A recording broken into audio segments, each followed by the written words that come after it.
Les menthes, c'est une multitude de variétés, une richesse étonnante. Quand on abuse un peu des bonnes choses, on a besoin le soir pour dormir d'un petit peu de réconfort. Et le réconfort, c'est la menthe poivrée.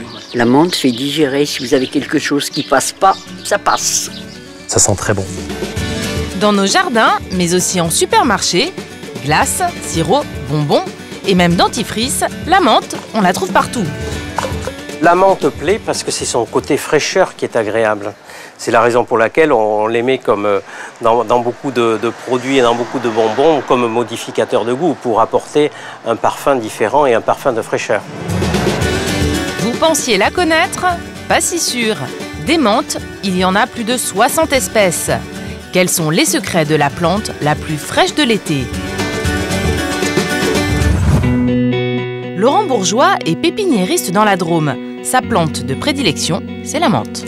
Alors nous, nos menthes, elles sont destinées au grand public qui aime bien faire des infusions, qui aime bien agrémenter sa cuisine de façon un petit peu originale.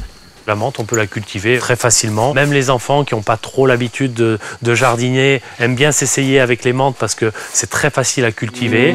Il fait pousser plus d'une vingtaine d'espèces de menthes, chacune a son parfum.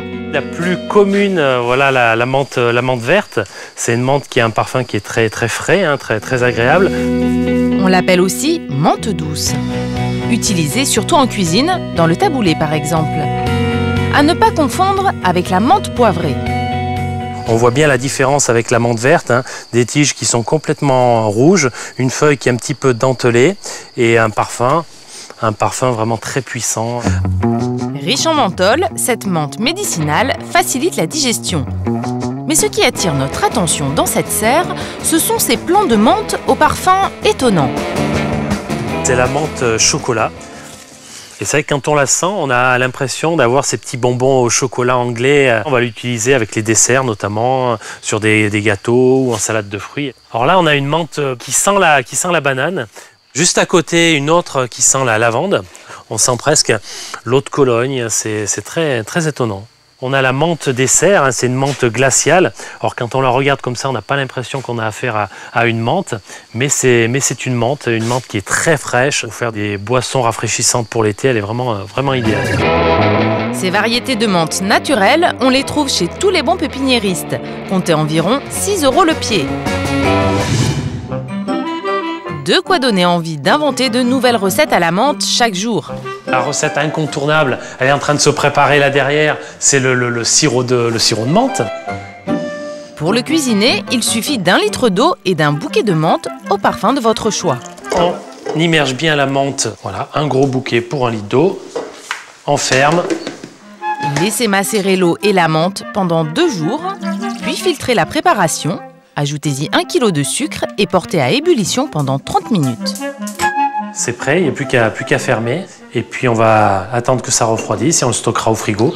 On peut le conserver comme ça presque 2 mois au frigo. Mais Laurent, votre sirop de menthe, il n'est pas vert. Il ne sera jamais vert, à moins d'acheter du colorant et de colorer son propre sirop, mais ce serait dommage. Non, le sirop maison est pas vert. Il n'y a pas de recette miracle pour avoir un sirop vert. Pour épater les enfants, Katia, la compagne de Laurent, a inventé des friandises à la menthe. On va faire des feuilles de menthe cristallisées.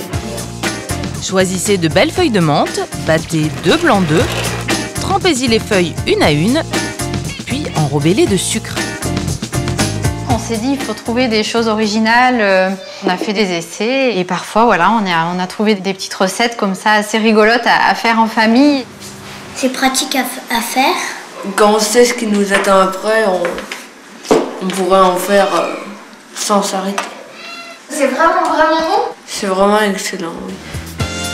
Patience pour la dégustation, les feuilles doivent cuire pendant 2 heures à 50 degrés.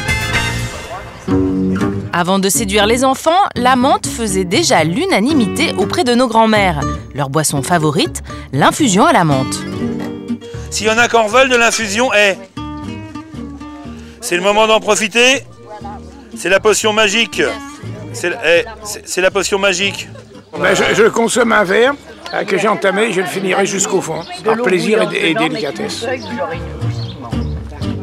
C'est à Milly-la-Forêt, dans l'Essonne, que pousse l'ingrédient star des infusions, la menthe poivrée. Alain Bosque-Bierne est le fier héritier du domaine familial. Je suis né dans la menthe, je pratique la culture depuis que je suis haut comme ça, et voilà. Il s'en sort plus. Et j'ai ça, c'est mon dada. Son exploitation attire chaque année des centaines de visiteurs et pour cause, sa menthe aurait une fois séchée une teneur en menthol bien supérieure aux autres menthes. Bah vous, attendez, faites-le avant de... Froissez-la et sentez-la. Ah oui. Le menthol, sa première vertu, c'est la digestion. Ça vous fait digérer. Mais après, le menthol, ça peut vous calmer. Si vous laissez une infusion de menthe 2-3 minutes, c'est calmant comme du tilleul. Si vous la laissez infuser un quart d'heure, c'est un excitant. Ah ouais. Voilà. C'est pour ça qu'on dit que la menthe rend amoureux, parce que légèrement, on la laisse trop infuser, et après, quand vous allez vous coucher, vous dormez pas, et quand vous dormez pas, ben voilà. Mais le producteur, il y est pour rien. Le producteur... Peut-on consommer de la menthe sans modération? Michel Pierre est herboriste. Dans sa boutique, il vend de la menthe séchée ou en huile essentielle. L'infusion de menthe peut se consommer toute la journée si on le souhaite. Mais par contre, l'huile essentielle est beaucoup plus délicate à utiliser. Donc on mettra 1 ou 2 gouttes sur un morceau de sucre, voire dans un petit peu de miel ou de confiture, mais surtout ne pas dépasser ces doses. Chez Laurent, les friandises sont prêtes. Les enfants auront le droit à un goûter mentholé. On a une petite salade de fruits parsemée de feuilles de menthe. On a des feuilles de menthe cristallisées et des feuilles de menthe au chocolat. Et on va accompagner tout ça d'un petit sirop de menthe. Voilà. Tu veux goûter ça? Ça m'évoque l'été parce que c'est frais, c'est rafraîchissant, c'est bien.